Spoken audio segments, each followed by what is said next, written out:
যে পোশাক সাথে সাথে খুলে গিয়েছে। অবশেষে এই ঘটনা আপনারা শুনেছেন কি জানি না, হযরতে আদম আলাইহিস সালামকে আল্লাহ রাব্বুল আলামিন একটা আংটি দিয়েছিল। কি দিয়েছিল বলুন, কথা বলুন। আপনারা কি বোবা, কথা বলতে পারেন না? জবান আল্লাহ আপনাদের দেননি, কথা বলুন। আল্লাহ রাব্বুল আলামিন হযরতে আদম আলাইহিস সালামকে একটা আংটি দিয়েছিল, বিশেষ আংটি। আংটির অনেক ফজিলত, যেহেতু আল্লাহ পাক দিয়েছেন। হযরতে আদম আলাইহিস সালাম আংটিটা পরলেন, কিন্তু গন্ধম ফল যখন খেলেন, খাওয়ার পরে ওই আংটিটা খুলে গিয়ে আল্লাহ রাব্বুল আলামিনের আরশ মোবারকের ওখানে একটা খুঁটি আছে। কি আছে বাপ? খুঁটি। আংটিটা ওখানে গিয়ে আল্লাহকে বলছে, ইয়া রাব্বুল আলামিন, আমি আর হযরতে আদম আলাইহিস সালামের সাথে থাকব। কেন? আপনি যে নির্দেশ দিয়েছিলেন, যে হুকুম দিয়েছিলেন, সেই হুকুমের বরখলাফ করেছে, এজন্য করে আমি আর আদমের সাথে থাকতে চাই না। আল্লাহ রাব্বুল আলামিন বললেন, ও আংটি তুমি শোনো, তোমাকে এমন একজন মানুষের কাছে আমি তোমাকে পাঠিয়ে দেব, যে সারা পৃথিবীর রাজত্ব আমি তাকে দান করব। তার নাম হলো হযরতে সুলাইমান নবী। জোরে বলুন না সুবহানাল্লাহ। কোন নবী? সুলাইমানি আংটি আপনারা নাম শুনেছেন। এই আংটিটা সুলাইমান নবীর হাতে এসেছিল, হযরতে আদম আলাইহিস সালামকে আল্লাহ পাক দিয়েছিলেন। ওখান থেকে আদম থেকে হযরতে সুলাইমান নবীর কাছে এসেছিল। আর আদম আলাইহিস সালামকে আল্লাহ পাক যখন দুনিয়াতে পাঠিয়েছিলেন, অবশেষে এই দুনিয়াতে পাঠানোর পরে হযরত আদম আলাইহিস সালাম অনেক কান্নাকাটি করেছিলেন। অবশেষে আল্লাহ পাকের কাছে মাপ চাইলেন। কি বলে? আল্লাহ পাক শিখিয়ে দিলেন, রব্বানা যালামনা আনফুসানা ওয়া ইল্লাম তাগফির লানা ওয়া তারহামনা লানাকুনান্না মিনাল খাসিরিন। আল্লাহ পাক আদমকে মাফ করেছিল এই 10ই মুহররম আশুরার দিনে। জোরে বলুন সুবহানাল্লাহ। ভাগ্যের পরিহাস হলো, ইতিহাস আপনারা শুনেছেন, হাবেশ সাহেব এতক্ষণ বলছিল, ঘটনা আপনাদের মুখস্থ আছে, কিন্তু শিক্ষা কি? কার বিরুদ্ধে? নামাজি আর বেনামাজি, নামাজি আর বেনামাজি, হক আর বাতিল। তারা যদি সঠিক নামাজি হতো, এজিদের দল, এজিদের লস্করেরা যদি সঠিক ইসলামটাকে মানতো, হুসাইনকে যদি মানতো, আলীকে যদি মানতো, আল্লাহ নবীকে যদি মানতো, কোরআনের আয়াতকে যদি তারা মানতো, তাহলে হুসাইনকে শহীদ করতে পারতো? পারতো কি? পারতো না। হযরত আলী কাররামুল্লাহু ওয়াজহু, আল্লাহ পাক যাকে বলেছেন আসাদুল্লাহিল গালিব, 1 তারিখে হযরতে আলী রাদিয়াল্লাহু তাআলা আনহু একটা গাছের গোড়াতে নামাজ পড়লেন। নামাজ পড়ার পরে হাত দুটো তুলে আল্লাহ পাকের কাছে মোনাজাত করছেন, রব্বুল আলামিন, আয় আল্লাহ, আমার হুসাইনকে এই গাছের এখানেই, এই কারবালার প্রান্তরে আমার কলিজার টুকরা হুসাইনকে শহীদ করা হবে। রব্বুল আলামিন, আহলে বায়াতকে শহীদ করা হবে। ও রব্বুল আলামিন, ওই সময়ে আমার হুসাইন এবং আহলে বায়াত যারা থাকবে, তাদেরকে আপনি সবর ইখতিয়ার করার ক্ষমতা আল্লাহ আপনি দেবেন। জোরে বলুন সুবহানাল্লাহ। তাহলে আগে থেকে এই খবর ছিল যে হুসাইন রাদিয়াল্লাহু তাআলা শহীদ হবে। শুধু কি তাই, আল্লাহর নবী, বিশ্ব নবী, রাহমাতাল লিল আলামিন, আল্লাহর নবী, বিশ্ব নবী, রাহমাতাল লিল আলামিন, একজন মহিলা সাহাবী ছিলেন, হযরতে উম্মে সালমা। কি নাম? হযরতে হুসাইন রাদিয়াল্লাহু তাআলা আনহুর মাথাটা যখন কেটে নিয়ে ইয়াজিদের দরবারে নিয়ে যাওয়া হয়, উবাইদুল্লাহ বিন যায়েদ যখন মাথাটা প্লেটে করে যখন ইয়াজিদের দরবারে নিয়ে যায়, ওই সময় হযরতে উম্মে সালমা একটা স্বপ্ন দেখেছিল।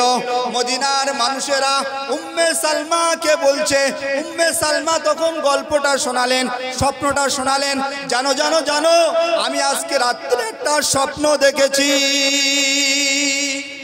ওইদিকে মাথা কাটা হয়ে গেছে।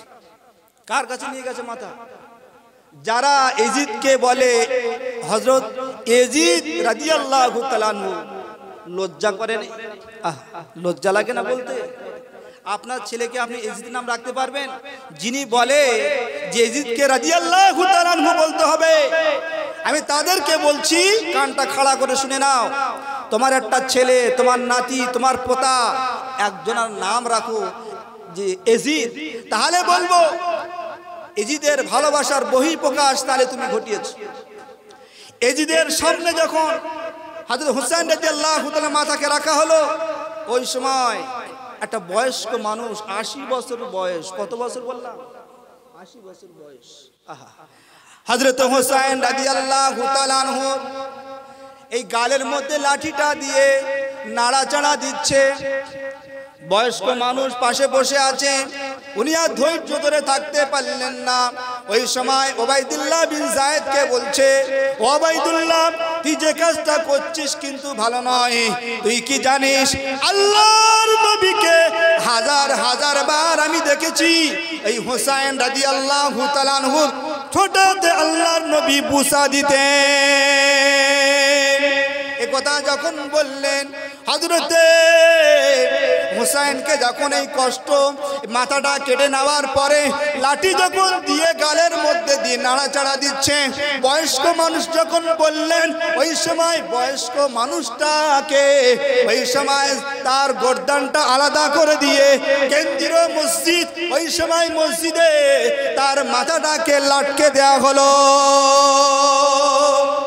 হযরত উম্মে সালমা স্বপ্নটা তখন মদিনাবাসীকে শোনাচ্ছে, জানো জানো আমি স্বপ্ন দেখেছি আল্লাহর নবী, বিশ্ব নবী হাবিবুল্লাহ জনাবে মুহাম্মদুর রাসূলুল্লাহ সাল্লাল্লাহু আলাইহি ওয়াসাল্লামের উস্কো খুস্কো মাথার চুলটা আল্লাহর নবী এ মাথা ও মাথা করছে। কারবালার মরু প্রান্তরে আল্লাহর নবী পায়ে জুতা নাই, উস্কো খুস্কো চুল নিয়ে, পেরেশানি নিয়ে আল্লাহর নবী এ মাথা ও মাথা ছোটাছুটি করছে। ওই সময় যখন ঘটনা যখন শোনালেন, স্বপ্ন যখন শোনালেন, ওই সময় আল্লাহর নবীর পুরো চিত্রটা স্বপ্নে যা যা দেখেছে মদিনাবাসীকে শোনালেন। এখানে প্রশ্ন করে, আল্লাহর নবী যেহেতু কারবালায় গিয়েছে, আল্লাহর নবী যেহেতু জানে, আল্লাহর নবী চাইলে তো হোসেনকে ওই শহীদের হাত থেকে বাঁচাতে পারত। এই প্রশ্ন করে না? কি গো, শুনেছেন কোন সময়? আল্লাহর নবী যেহেতু জানে, আল্লাহর নবী যেহেতু সব কিছু জানেন, তা আল্লাহর নবী তাহলে হুসাইনকে যে সময় তার গর্দানটা যখন কাটা হচ্ছে, দেশে মোবারক থেকে আলাদা করছে, ওই সময় আল্লাহর নবী তো গিয়ে সেই সময় আল্লাহর নবী রদ করতে পারতেন। কি গো, এই প্রশ্ন থাকে না মনে? শুনুন, আল্লাহর নবী, আল্লাহর হাবিব জনাবে মুহাম্মদুর রাসূলুল্লাহ সাল্লাল্লাহু আলাইহি ওয়াসাল্লাম জানতেন হোসেনকে শহীদ করা হবে, হাসানকে বিষপান করানো হবে। ঘটনা আপনারা জানেন, যখন স্বপ্ন দেখেছিল সবুজ এবং লাল, আল্লাহর নবীও জানে, আল্লাহ জানে, আল্লাহর নবী আল্লাহ রাব্বুল আলামিন হযরত আলী রাদিয়াল্লাহু তাআলা আনহু যাকে আসাদুল্লাহিল গালিব, তিনি যখন মোনাজাত করলেন গাছের গোড়ায় বসে, তিনিও জানতেন হোসেনকে শহীদ করা হবে। বলুন তো সব থেকে বড় ঈমান কোনটা? বলুন, ঈমানের সব থেকে মর্যাদাপূর্ণ, সব থেকে দামি ঈমান কোনটা? কেউ বলতে পারবেন না? আল্লাহর রাস্তায় যারা শহীদ হয়, জোরে বলুন সুবহানাল্লাহ। এত বড় মহৎ কাজ আল্লাহ পাক বলেছেন যে এত বড় মহৎ কাজ জিহাদ ফি সাবিলিল্লাহ, আল্লাহর রাস্তায় যারা জিহাদ করে শহীদ হয়ে যায়, সব থেকে বড় ঈমানদার তারা, দাবিদার তারা, হকদার তারা, দাবি করতে পারে সব থেকে বড় ঈমান। তা আল্লাহর নবী দ্বীন প্রচার করেছিল কি জন্য? ইমানটাকে মজবুত করার জন্য, ইমানটাকে বাড়ানোর জন্য, যাতে করে কোরআন হাদিসের আলোকে ইসলামের ছায়াতলে এসে ইমানের পাওয়ারটাকে বাড়িয়ে আল্লাহর রাস্তায় শহীদ হতে পারে। জোরে বলুন সুবহানাল্লাহ। আর মুনাফিক, কাফের, ইহুদি, বেঈমান, নাসারাদের সবসময়ের জন্য কিছু প্রশ্ন তাদের মনে থাকে, বিতর্কীয় প্রশ্ন। কি প্রশ্ন? বিতর্কীয় প্রশ্ন। ছোট্ট একটা বিষয় বললে আপনাদের বুঝতে খুবই সহজ হয়ে যাবে। আল্লাহ রাব্বুল আলামিন আদমকে যখন সৃষ্টি করলেন, সৃষ্টি করার পরে আদমের পায়ে যখন সেজদা করতে বললেন, শয়তান কি সেজদা করেছিল? যুক্তি খাড়া করেছিল। কেন? সে যুক্তি খাড়া করার তার কারণ আছে। বলুন তো, ইলমের দাম বেশি, ইলমের দাম বেশি না জ্ঞানের দাম বেশি? ইলম মানো জ্ঞান, বলুন কার দাম বেশি সব থেকে? যে ইলমের দাম বেশি। বুদ্ধির আশ্রয় যদি কেউ নেয়, বুদ্ধির দাম বেশি না ইলমের দাম বেশি? বলুন, ইলমের দাম বেশি। তো শয়তান সে ইলমের আশ্রয় নেয়নি, সে জ্ঞানের আশ্রয় নিয়েছে। কার আশ্রয়? আল ইলমু নূরুন, সঠিক শরিয়াতে ইলম যার মধ্যে আছে সেটা নূর জিনিস। শয়তান জ্ঞানের আশ্রয় নিয়েছিল, যে আল্লাহর কাছে যুক্তি খাড়া করেছিল, আল্লাহ আমি আগুনের তৈরি, আদম মাটির তৈরি, তাহলে আমার ধর্ম হচ্ছে উপরের দিকে ওঠা, খামাখা কেন আমি আদমকে সেজদা করতে যাব? যাই হোক, ঘটনা আপনারা জানেন। আর আদম আলাইহিস সালাম যখন গন্ধম ফল খেয়েছিল, ওই সময় আল্লাহ রাব্বুল আলামিনকে প্রশ্ন করতে পারতো, আল্লাহ আপনি আমাকে সৃষ্টি করলেন, জান্নাতে খামাখা কাঁটাযুক্ত একটা গাছ গন্ধম যার নাম, কেন আপনি সৃষ্টি করলেন? কথাটা কি বুঝে আসছে না কি বললাম? জান্নাতে নাজ নিয়ামত আল্লাহ আপনি তৈরি করেছেন, জাযাউহুম ইনদা রাব্বিহিম জান্নাতু আদনিন তাজরি মিন তাহতিহাল আনহার। সেই জান্নাতের মধ্যে খামাখা বেকার একটা গাছ কেন আপনি তৈরি করলেন? এটা কিন্তু বলতে পারতেন আদম আলাইহিস সালাম, বলেছিল কি নয়। তিনি জ্ঞানের আশ্রয় নেয়নি, তিনি আশ্রয় নিয়েছে কার? ইলমের। ইলমের যখন আশ্রয় নিলেন, তখন আল্লাহর কাছে নত হলেন, রব্বানা যালামনা আনফুসানা ওয়া ইল্লাম তাগফির লানা ওয়া তারহামনা লানাকুনান্না মিনাল খাসিরিন। আল্লাহ তো সৃষ্টি করেছেন, আল্লাহ স্রষ্টা, আদম আলাইহিস সালাম হচ্ছে সৃষ্টি। তিনি চিন্তা করলেন যে ওনার উপরে আমার ব্রেন খাটানো এটা ঠিক হবে না, এই জন্য আল্লাহকে দোয়া চাইলেন, মাপ চাইলেন, ভুল করেছি। তো কথা হচ্ছে আল্লাহর নবীও জানতেন, আল্লাহ পাক জানিয়ে দিয়েছিলেন, তারপরেও হুসেন রাদিয়াল্লাহু তাআলা আনহুকে আল্লাহর নবী খুবই ভালোবাসতেন। এক তারিখ আল্লাহর নবী বিশ্ব হাবিবুল্লাহ হুজুর পাক সাল্লাল্লাহু আলাইহি ওয়াসাল্লাম, ইব্রাহিম আছে, কে আছে? ইব্রাহিম এবং হুসেন রাদিয়াল্লাহু তাআলা আনহু, কিন্তু সব থেকে বেশি প্রাধান্য দিয়েছিলেন হযরত হুসেন রাদিয়াল্লাহু তাআলা আনহুকে। জোরে বলুন সুবহানাল্লাহ। ইব্রাহিম কে? ইব্রাহিম ছিল আল্লাহর নবীর সন্তান। জোরে বলুন না সুবহানাল্লাহ। কথা হচ্ছে কারবালার যে ঘটনা, সব থেকে বড় বেঈমানি করেছে যে সে হচ্ছে কে? অনেকে করেছে। উবাইদুল্লাহ বিন যায়েদ এ কি করেছে? ইয়াজিদ ওকে পাঠিয়েছে, যাও তুমি কে তালাশ করো। আমার তো মনে হচ্ছে যে আলীর, হযরতে আলী রাদিয়াল্লাহু তাআলা আনহু তার চেলা, ইয়াজিদের কথা, তার চেলা, তার সঙ্গ, তারা এসে এখানে আলীর স্পিরিটটাকে ঢুকিয়ে দিচ্ছে, তুমি যাও তালাশ করো। উবাইদুল্লাহ বিন যায়েদ আসলেন, আসার পরে ঘুরতে লাগলেন, ঘুরে ঘুরে দেখলেন মুসলিম বিল আকিল। কি নাম? কি নাম বলুন? মুসলিম বিল আকিল। মুসলিম বিল আকিলকে পেল। মুসলিম বিল আকিলের হাতে 18,000 কম বেশি 18,000 বায়াত হয়েছিল। জোরে বলুন সুবহানাল্লাহ। এই মুসলিম বিল আকিলকে পাঠিয়েছিল কে? হযরত হুসাইন রাদিয়াল্লাহু তাআলা। 300-র অধিক চিঠি হযরত হুসাইন রাদিয়াল্লাহু তাআলা আনহুকে দিয়েছিলেন কে? কুফাবাসী, বায়াত হওয়ার জন্য, বায়াত গ্রহণ করার জন্য। আপনি আসুন, আপনার কাছে বায়াত হতে চাই। হযরত হুসাইন রাদিয়াল্লাহু তাআলা চিন্তা করতে লাগলেন, ওই কুফাবাসী আমার পিতাকে তারা দাওয়াত করে আমার পিতাকে তারা হত্যা করেছিল, শহীদ করেছিল। হযরত আলী রাদিয়াল্লাহু তাআলা আনহুকে শহীদ করেছিল। হুসাইন রাদিয়াল্লাহু তাআলা চিন্তা করতে লাগলেন, তারা যদি আমাকে ফের শহীদ করে দেয় তাতে পরোয়া নেই, তারপরেও মুসলিম বিল আকিলকে পাঠালেন, যাও আবহাওয়াটা কেমন, তারা কি বায়াত হতে চায়। মুসলিম বিল আকিল যখন গেলেন, এই খবরটা হযরত হোসেন রাদিয়াল্লাহু তাআলা আনহুর কাছে পৌঁছানোর আগে মুসলিম বিল আকিলকে আটকে দিল উবাইদুল্লাহ বিন যায়েদ। দেওয়ার পরে মুসলিম বিল আকিল তার মাথাটা, তার গর্দানটাকে কেটে নিয়ে কেন্দ্রীয় মসজিদে ঝুলিয়ে দিয়েছিল। ঝুলিয়ে দেওয়ার পরে ক্ষান্ত হয়নি, সে ভাষণ দিয়েছিল তোমার উবাইদুল্লাহ বিন যায়েদ, যদি কেউ আলীর হযরত মুহাম্মদ মুস্তাফা সাল্লাল্লাহু আলাইহি সাল্লামের হযরত হোসেন রাদিয়াল্লাহু তাআলা আনহু তার কথা, তার নীতি এখানে যদি কেউ চালু করতে চায়, তার মতো যদি কেউ করতে চায়, তারও সাথে এই ব্যবহার, এই আচরণ তার সাথে করা হবে। এই ঘোষণা যখন করলেন, তারপরেও তিনি ক্ষান্ত হননি। উবাইদুল্লাহ বিন যায়েদ তালাশ করতে লাগলেন মুসলিম বিল আকিলকে, কারা মুসলিম বিল আকিল হাতে বায়াত হয়েছিল, কারা আসার সুযোগ করে দিয়েছিল। এই ঘটনাকে তালাশ করতে করতে যুবকদেরকে জবাই করে করে তাদেরকে ছেড়ে দিয়েছিল। এই উবাইদুল্লাহ বিন যায়েদ দাড়ি ছিল, জুব্বা ছিল, মাথায় টুপি ছিল, সব ছিল। এই মুসলমানদের মধ্যে একদল মুনাফিকি, তারা এই উবাইদুল্লাহ বিন যায়েদের মতো তারা কি করেছে, মুসলিম বিল আকিল হযরতে তোমার আলী রাদিয়াল্লাহু তাআলা আনহু, তোমার হোসেন রাদিয়াল্লাহু চাচাতো ভাই, তাকে হত্যা করেছে। অবশেষে এজিদ যখন বলেছিল, হযরত হোসেন রাদিয়াল্লাহু তাআলা আনহু অনেক লম্বা ওয়াকিয়া, মদিনার মসজিদে আল্লাহর নবীর রওজা মুবারকের কাছে গেলেন।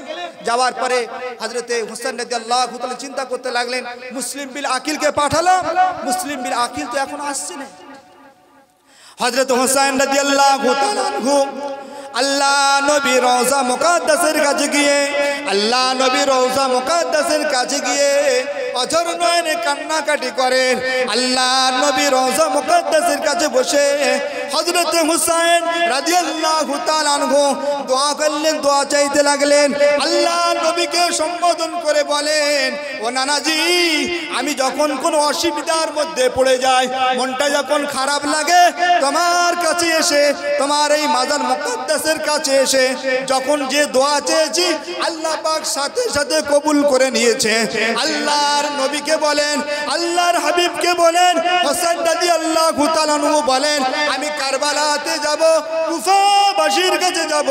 আল্লাহ নবীর মুকাদ্দাসে বসে বসে হোসেন রাদিয়াল্লাহু তাআলা আনহু দোয়া চাইলেন। অবশেষে হযরত হোসেন রাদিয়াল্লাহু তাআলা আনহু কুফাতে যাওয়ার জন্য রওনা দিলেন।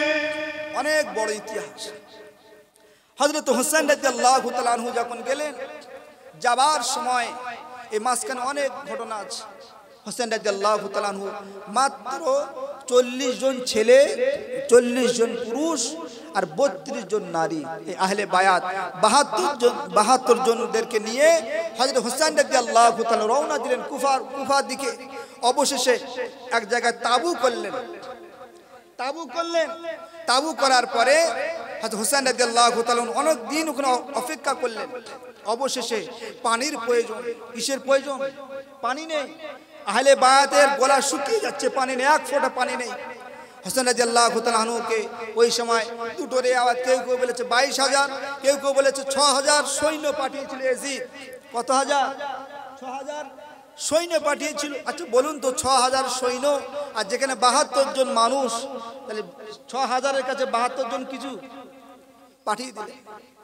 মুসলিম বিল উবাইদুল্লাহ বিন যায়েদকে বলল, এজিদ তুমি যাও, গিয়ে হোসেনকে আটকে দে, তাকে জ্যান্ত অবস্থাতে আমার কাছে নিয়ে আসবে। এজিদ কিন্তু এই জায়গায় এজিদ বলেনি যে তুই মাথাটা কেটে আমার কাছে, এই কথাটা এজিদ সেই সময় বলেনি। কথা হচ্ছে নেতৃত্ব যিনি দিচ্ছেন, যার হাতে চাবিকাঠি, ভালো করে বুঝবেন, তিনি যদি মনে করত যে হোসেনকে ছেড়ে দেব, হোসেনকে হত্যা করব না, হোসেনকে শহীদ করব না, তিনি কিন্তু চাইলে তার আঙুলের একটা ইশারায় সব কিন্তু ক্ষান্ত হয়ে যেত। তাহলে বোঝা গেল সম্পূর্ণ দোষ কিন্তু এজিদের। কার? এজিদের।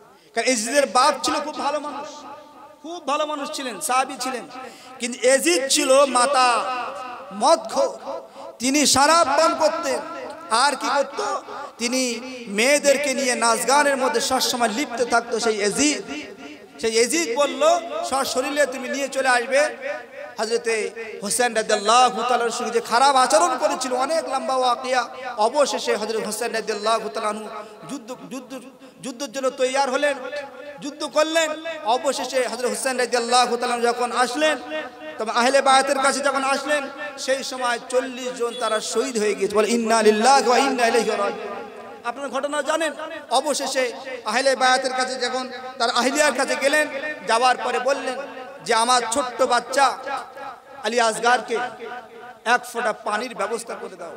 অবশেষে তার পানির জন্য যখন ওই ফরাত নদীর কূলে যখন গিয়েছিল, যাওয়ার পরে তারা কিন্তু পানি দেয়নি। আচ্ছা বলুন তো, এই যে যদি মনে করতো যে 1 ফোঁটা পানি, ছোট্ট একটা বাচ্চা, মাসুম বাচ্চা, নিষ্পাপ, তার কোনো গোনা নেই, ছোট্ট বাচ্চা, 1 ফোঁটা পানি যদি দিয়ে দিতাম, তাহলে ছোট্ট বাচ্চাটা তৃষ্ণার্ত তার মিটে যেত। কিন্তু তারা দেয়নি। আমার আপনার মতো মুসলমান তারাও ছিল, তারা দেয়নি। তার বিনিময় তীর তাকে নিক্ষেপ করে, কি কলঙ্কিত ইতিহাস, তার বুকের উপরে তারা তীর চালিয়ে দিল, পানি দিল নি। অবশেষে হযরতে হোসেন রাদিয়াল্লাহু তাআলা আনহু যখন ছোট্ট বাচ্চাটাকে নিয়ে তোমার আহলে বায়াতের কাছে আসলেন, আহিলিয়ার কাছে আসলেন, বললেন দেখো চিরতরের মতো ছোট্ট তোমার এই বাচ্চা দেখো পানি পান করে নিয়েছে। আহ কি করুণ ইতিহাস। আজকে আপনার ছোট্ট একটা মেয়ে, ছোট্ট একটা ছেলে, ছোট্ট একটা আপনার পুত্র সন্তান কি ছেলে সন্তান, তাকে কত কষ্ট করে আপনি মানুষ করছেন, কত স্বপ্ন আছে, তাকে ডাক্তারি করাবেন, মাস্টার করবেন, ইঞ্জিনিয়ার করবেন, হাফেজ করবেন, আলেম করবেন, বড় আশা আপনার আছে। ওই ছোট্ট সন্তানটা আজকে যদি কেউ বলে দিনের জন্য একটু দাও তো তোমার সন্তানটাকে, যুদ্ধের ময়দানে নিয়ে যাব, দিতে পারবো বলে মনে হয়? সেই ঈমান আমাদের নেই, সেই ঈমান আমাদের নেই। শহীদ হয়ে গেল।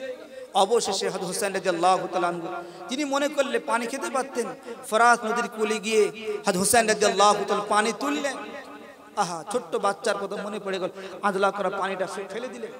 অবশেষে হযরত হোসেন রাদিয়াল্লাহু অনেকক্ষণ যুদ্ধ করেছিলেন। অবশেষে হযরত হোসেন রাদিয়াল্লাহু তাআলা আনহুকে তারা অবশেষে মাথাটা কেটে নিয়ে এজিদের দরবারে তারা নিয়ে গেল।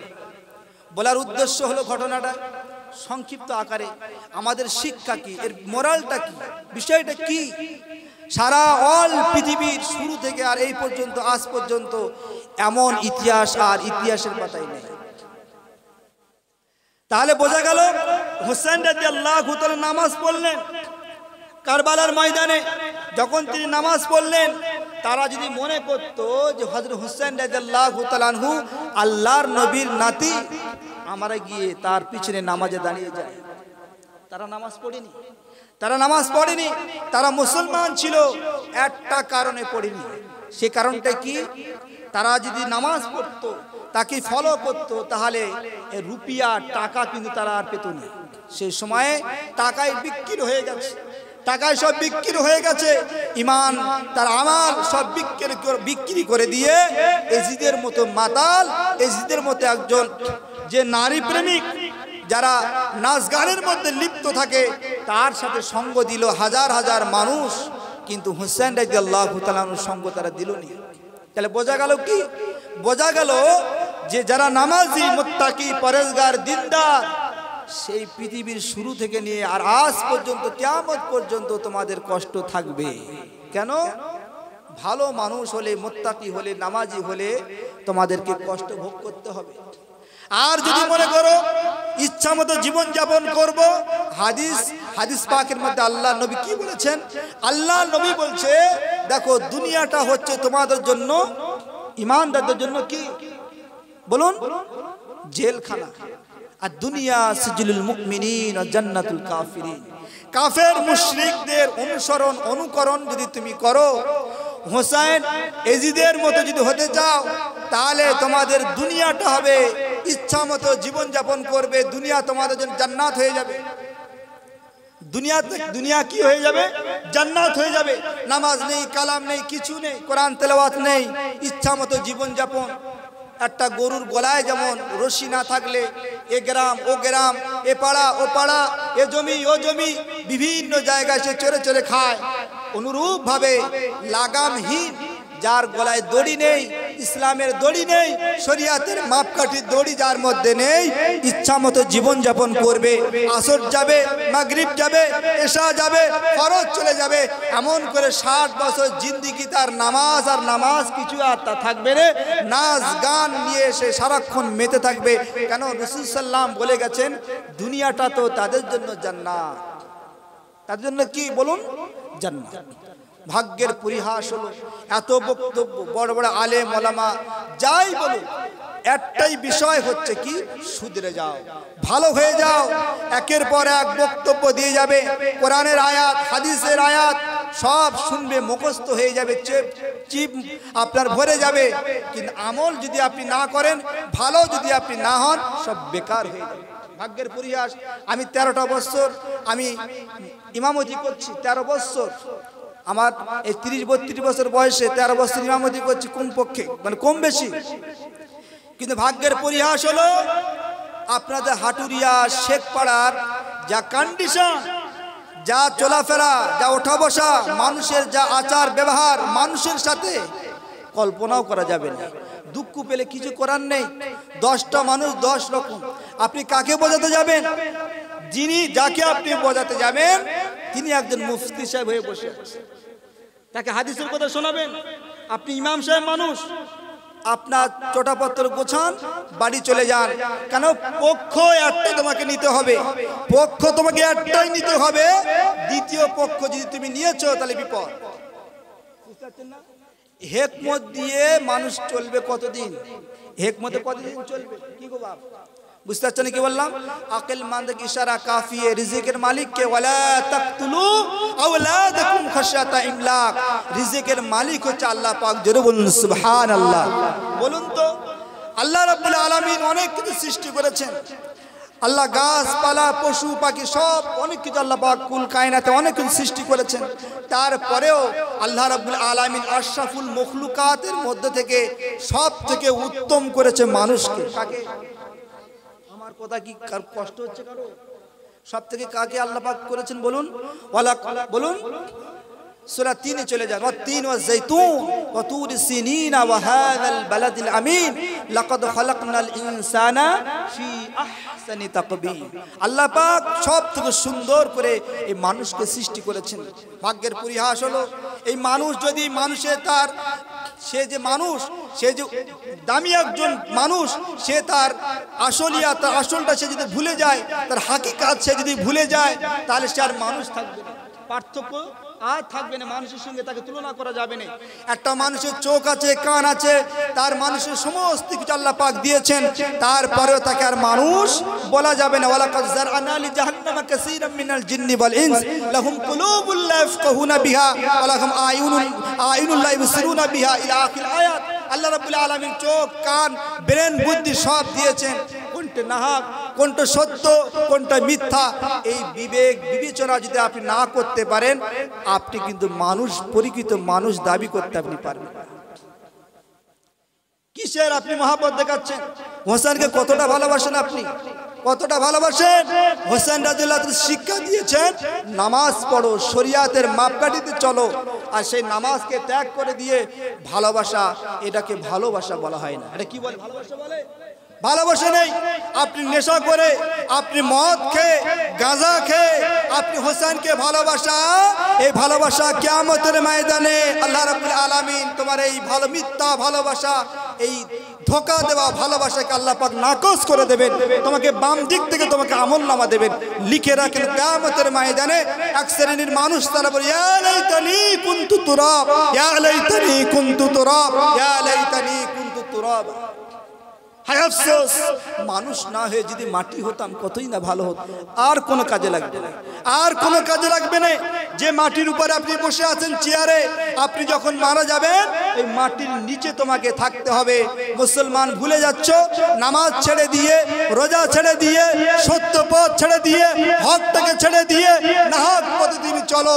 তোমার গাছ জোর আছে, ক্ষমতার জোর আছে, তোমার পাওয়ার আছে, তোমার এই পাওয়ার কিয়ামত পর্যন্ত তোমার এই পাওয়ার আল্লাহ পাক তোমাকে দেবে না, থাকবে না। তোমার ফেরাউন, নমরুদ, এমন করে অনেকে পাওয়ারওয়ালা মানুষ ছিল। আল্লাহ রাব্বুল আলামিন নজির করার জন্য, সারা অল পৃথিবীর মানুষের শিক্ষা দেওয়ার জন্য ফেরাউনের লাশকে আল্লাহ রাব্বুল আলামিন আজও পর্যন্ত রেখেছেন, কিয়ামত পর্যন্ত রাখবেন। কত ক্ষমতা পেয়েছেন, ক্ষমতার বড়াই দেখাচ্ছেন, মূল্য সব সোজা হয়ে যাবে। এখনো সময় আছে, ফিরে আসুন, ফিরে আসুন, ফিরে আসুন। মসজিদ মুখী হয়ে যান, নামাজ পড়ুন, আল্লাহর পথে চলুন, হাদিস নিয়ে চলুন, কোরআন নিয়ে চলুন, সঠিক পথটা খোঁজার চেষ্টা করুন। গা জোয়ারি করে কদিন চলবে বাপ? গা জোয়ারি করে চলবে না। যারা গা জোয়ারি করেছে দুনিয়া থেকে তাদেরকে এমন করে তাদেরকে বিদায় করা হয়েছে, এখনো নজির আছে। তবে আপনি জানেন আজকে যে মুহররমের 10 তারিখ, আশুরার 10 তারিখ রোজা রাখার যে নিয়ম, এই নিয়মের একটা কারণ আছে।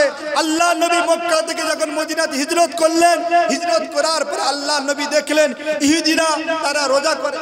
আল্লাহ নবী জিজ্ঞাসা করলেন, হ্যাঁ দাও, এটা কি কি করছো তোমরা? আল্লাহ নবীকে ওই সময় বলেছিল, তারা ইহুদিরা বলেছিল, আমাদের মূসা সাল্লামের ওই ঘটনাটা শোনালেন। মেন উদ্দেশ্য মূসা সাল্লামকে আল্লাহ পাক যে ফেরাউনের কবল থেকে বাঁচিয়েছিল, তার লস্করদেরকে, বনি ইসরাইলদের যে 12টা গোত্র ছিল, আল্লাহ রাব্বুল আলামিন নদীর পথ দিয়ে, সাগরের মাঝখান দিয়ে যে রাস্তা, 12টা রাস্তা করে দিয়েছিল আল্লাহ পাক, যে রাস্তা করে দিয়েছিলেন, ওখান থেকে তারা ফিলিস্তিনে তারা এসেছিল। এই জন্য তারা ইহুদিরা রোজা করত। আল্লাহ নবী সাল্লাল্লাহু বলেছেন, ওই সময় বললেন তাদেরকে, দেখো সব থেকে হকদার হচ্ছে আমি, সব থেকে বড় হকদার আমি। কেন? আমার উম্মতেরা, আমি নবী ও আমার হক। কেন? এক নবী আর এক নবীর ভাই, সে আমার ভাই হয়, এজন্য আল্লাহ নবী আমারও। আল্লাহ নবী হুকুম করলেন সাহাবায়ে কেরামদেরকে, তোমরাও রোজা করবে, তবে দুটো রোজা করবে। জোরে বলুন সুবহানাল্লাহ, জোরে বলুন না সুবহানাল্লাহ। তাহলে উদ্দেশ্য কি? উদ্দেশ্যটা কি? আল্লাহ রাব্বুল আলামিন মূসা আলাইহিস সালামকে ফেরাউনের কবল থেকে বাঁচিয়েছিল। ফেরাউন কি ভালো লোক ছিল? জানেন ফেরাউন কি ছিল? ফেরাউন অনেক লম্বা ওয়াকিয়া। এক সময় ফেরাউনকে বলছে, তার সঙ্গী তাকে বলছে, আরে ফেরাউন বলছে, আমার তো কোনো সময় জ্বর হয় না, কাশি হয় না, কিছুই তো আমার হয় না, আমি কে? আমি কে? প্রশ্ন যখন করলেন, নামটা ভুলে গেলাম, তার সাথীর নামটা, কমন নাম, যখন ভুলে তোমার এই কথা যখন ফেরাউন বলল, তখন সেই সময় তাকে বলছে, জানো না তুমি কে? তুমি হলে আল্লাহ। নাউজুবিল্লাহ মিন যালিক। ফেরাউন তখন বলছে, হামান। ফেরাউন তখন হামানকে বলছে, হামান, তোর এই কথাটা আমার খুব ভালো লেগেছে, খুব ভালো লেগেছে, তুই আরেকবার বল, তুই আরেকবার বল। হামান বলল, ফেরাউন তখন বলছে, না রে, আমি শুধু আল্লাহ নয়, আনা রব্বুকুমুল আলা, সব থেকে বড় আল্লাহ আমি। নাউজুবিল্লাহ মিন যালিক। আল্লাহ রাব্বুল আলামিন ছাড় দেয়, ছেড়ে দেন। ওই ফেরাউন জানতো আল্লাহ বলে একজন আছে। রাতের অন্ধকারে কুয়ার মধ্যে পাটা ঝুলিয়ে দিয়ে, আকাশের দিকে পাটা দিয়ে, মাটির দিকে মাথাটা করে আল্লাহর কাছে সাহায্য চাইতো। আল্লাহ, আমি আমার মানুষদেরকে, আমার জনগণকে বলেছি যে কালকে পানি দেব, কালকে কি দেব? পানি দেব। আল্লাহ একটু পানির ব্যবস্থা করে দেন। ফেরাউন জানতো। তারপরেও ক্ষমতার দখল রাখার জন্য, ক্ষমতা এমন একটা জিনিস, চেয়ার, গদি এমন একটা গরম জিনিস, এই গদি থেকে যে বাঁচতে পারেনি, জাহান্নামের কীট হয়ে যাবে। কি হয়ে যাবে বাপ? জাহান্নামের কীট হতে হবে। এজন্য করে আমি বলবো, আমার প্রিয় মুসলমান ভাই ও বাবাজিরা, নামাজ পড়ুন, হোসেনকে ভালোবাসুন, আহলে বায়াতকে ভালোবাসুন। কিয়ামতের ময়দানে, কাল মাহশারের ময়দানে সঠিক ভালোবাসা থাকলে আপনি নাজাত পাবেন। জোরে বলুন সুবহানাল্লাহ। মিথ্যা ভালোবাসার কোনো দাম নেই। দাম আছে? মিথ্যা ভালোবাসার কোনো দাম নেই। আপনি আমল করবেন, নেকি করবেন, সব পাবেন। আপনি যদি ভুল ভালভাবে করেন তাহলে কিন্তু আপনি পাবেন না। মাধ্যমিক পরীক্ষা হবে, উচ্চ মাধ্যমিক পরীক্ষা হবে, সিস্টেম বাই সিস্টেম যদি আপনি করেন,